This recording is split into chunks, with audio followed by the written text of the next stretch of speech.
Okay, सो जो poem अभी हम करने वाले हैं उसका नाम है इन्विक्टस, और इसे लिखा है विलियम अर्नेस्ट हेनली ने, है ना।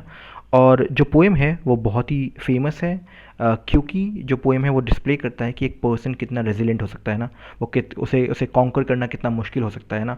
जब एक पर्सन ने ठान ली हो तो वो कितना अनकॉन्करेबल हो सकता है ना, चाहे कोई भी चीज़ सामने आ जाए वो झुकेगा नहीं, उस तरह से, है ना।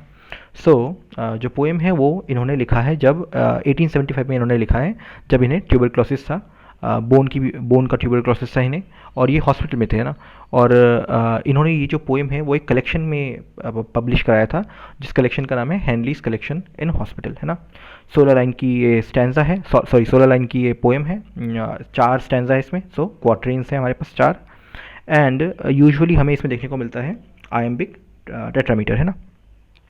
पोएम एक बिगर वर्क का कलेक्शन, बिगर वर्क का पार्ट था, बट इसे बिकॉज ये 14 लाइंस बहुत फेमस हो गए थे, सो इन्हें अपने आप में, ये अपने आप में एक काइंड ऑफ पोएम की तरह अब माना जाता है ना, बिकॉज इतना एम्पावरिंग है ये। तो हम स्टार्ट करते हैं। Out of the night that covers me, black as the pit from pole to pole, I thank whatever gods may be for my unconquerable soul. देखिए यहाँ पे पोल टू पोल मतलब नॉर्थ पोल से लेके साउथ पोल, है ना। Black is a पिट मतलब इतना काला इतना घना, है ना। और ओके, सो ये बेसिकली कह रहे हैं कि आउट ऑफ द नाइट, यहाँ पे जो नाइट है वो रिप्रेजेंट करता है, वो सिम्बलाइज मतलब उसकी जगह पे असली मतलब उसका जो असल मीनिंग है वो है हार्डशिप, है ना, डिफ़िकल्टीज, एडवर्सिटी जो एक मैन फेस करता है। तो वो कहते हैं कि फ्रॉम लाइक जैसे कि पूरे अर्थ को घेर लिया था रात ने, है ना, उसमें से मैं बाहर निकला हूँ, है ना।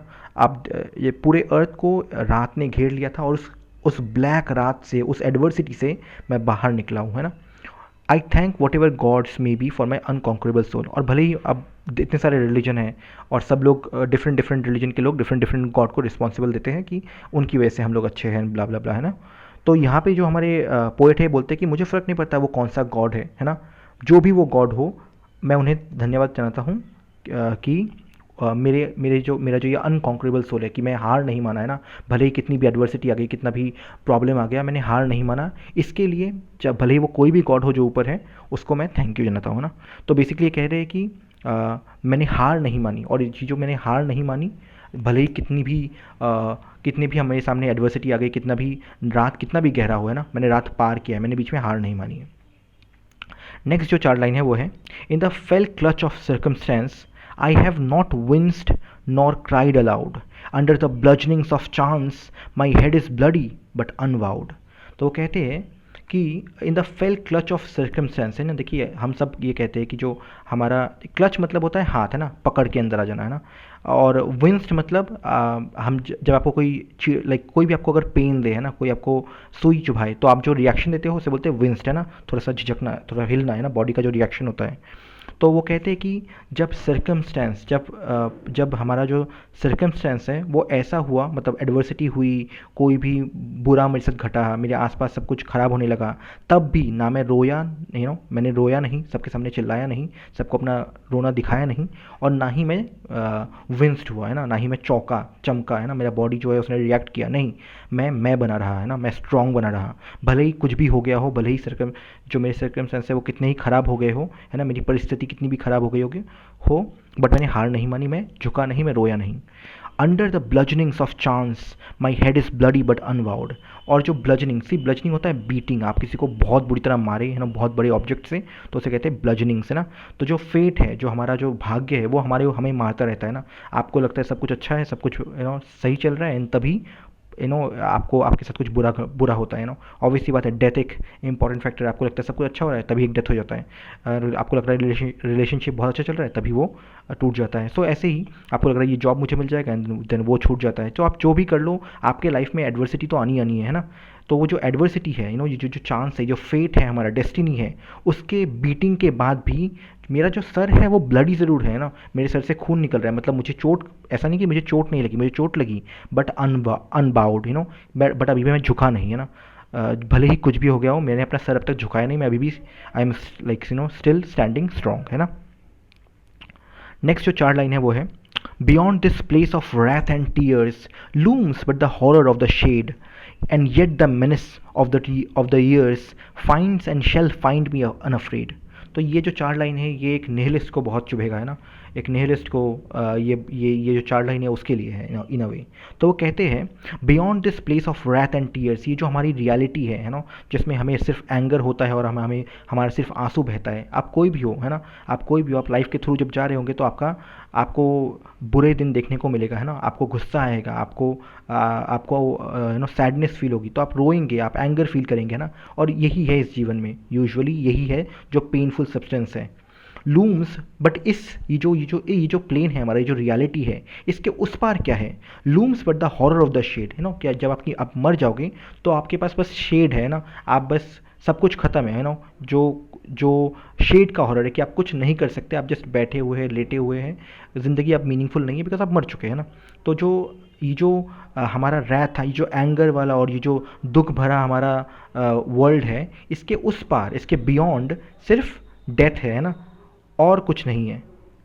तो अब ये चीज़ एक निहिलिज्म वाले पर्सन को, जिसको मीनिंग नहीं दिखता, उसको बहुत चुभेगा। वो बोलेगा कि अच्छा, जब कुछ है ही नहीं, जब इतना सफ़रिंग, तो फिर मैं इतना सफ़र क्यों करूँ, है ना। मैं ज़िंदगी में इतना सफ़र क्यों करूँ? अगर फॉर एग्ज़ाम्पल जॉब मिलने में सफ़रिंग, पार्टनर खोजने में सफ़रिंग, है ना, कुछ बनने में सफ़रिंग, कुछ ना बनने में सफ़रिंग, जब इतना ही सफ़रिंग है तो मैं भला जीऊँ क्यों? मैं क्यों 80 साल तक सफ़र करता रहूँ, है ना। उससे अच्छा तो मैं मर जाऊँ। तो उसे कोई मीनिंग नहीं दिखता है लाइफ के अंदर। बट जो हमारा यहाँ पे ऑथर है, जो हमारा पोएट है, वो कहता है कि ये जानने के बावजूद कि लाइफ में एंड में हमें मौत ही मिलना है, कि सामने मेरे सिर्फ मौत ही है, इतना सफ़र करने के बाद सामने सिर्फ मौत ही है, उसके बाद भी वो कहता है and yet the menace of the years finds and shall find be unafraid. लेकिन इसके बाद भी जो मेनेस है, जो थ्रेट है ना, ईयर्स का, कि मैं बूढ़ा हो रहा हूँ, ना, जो सालों में मुझे पता है कि जो आगे आने वाले साल है, जो मेनेस है, जो थ्रेट है आगे आने वाले समय का, टाइम का, है ना, वो जो टाइम है वो अभी भी मुझे अनअफ्रेड पाएगा। उसे वो अब तक मुझे अनअफ्रेड पाता आया है। उसे मुझे जो टाइम है वो यही देखता है कि मैं अब तक भी अनअफ्रेड था और मैं आगे भी अनअफ्रेड रहूँगा, मैं डरूंगा नहीं, है ना। जबकि मुझे पता है कि अंत में मुझे सो जाना है, अंत में मेरी डेथ हो जानी है और सब चीज़ें मीनिंगलेस हो जाएगी। बट देन उसके बाद भी जितना टाइम मैं हूँ एटलीस्ट, है ना, इतने टाइम मैं अनअफ्रेड रहूँगा, इतने टाइम मैं शान से जीऊँगा। बेसिकली उनका कहने का मतलब ये है। ओके, और जो लास्ट 4 लाइन है वो है it matters not how strait the gate, how charge with punishments the scroll, I am the master of my fate, I am the captain of my soul. तो कहते हैं इससे कोई फ़र्क नहीं पड़ता कि जो गेट है जो कितना संकरा है। देखिए यहाँ पे अलूजन लिया, ये अलूजन है बेसिकली बाइबल का, बिकॉज माना ये ज़्यादा था कि जो जितना संकरा रास्ता है, जितना संकरा गेट है, उतने ही आपको डिफ़िकल्टी आपके सामने आएगी, है ना। तो वो कहते हैं कि इससे फ़र्क नहीं पड़ता कि गेट कितना संकरा है ना, कि कितना नैरो वो पाथ है। स्ट्रेट का मतलब पता है नैरो, है ना। How charge with punishment the scroll, और कितना जो स्क्रोल है ना, जो फेट का जो बुक है, उसमें कितनी पनिशमेंट लिखे हुए हैं कि अच्छा आप ये करोगे तो ये पनिशमेंट, ये करोगे तो ये पनिशमेंट, ऐसे है ना।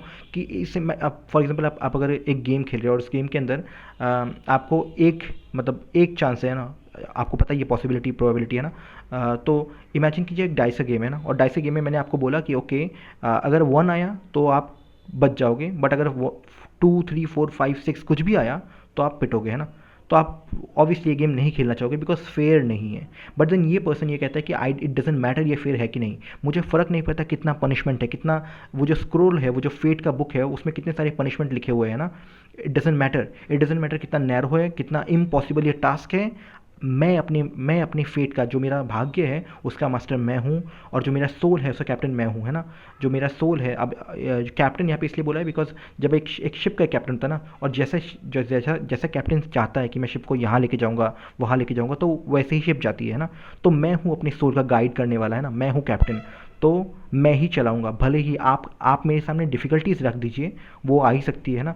जो लाइफ है वो डिफ़िकल्टीज सामने रख सकती है, वो एडवर्सिटी सामने रख सकती है, वो बुरे टाइम सामने रख सकती है। बट मेरे सोल का जो मास्टर है वो मैं हूँ, मेरे फेट का जो मास्टर है वो मैं हूँ, और कैप्टन मैं हूँ। सो मैं डिसाइड करूँगा, और मैंने डिसाइड ये किया है कि मैं झुकूंगा नहीं, है ना। सो ये रहा हमारा पूरा पोएम। हेंसली ने ये बहुत ही अच्छे वर्ड्स में डिस्क्राइब किया है, और पोएम का नाम है Invictus. Thank you for watching. आप इसे शेयर कर सकते हैं, आप लाइक कर सकते हैं अगर आपको ये अच्छा लगा तो। Thank you.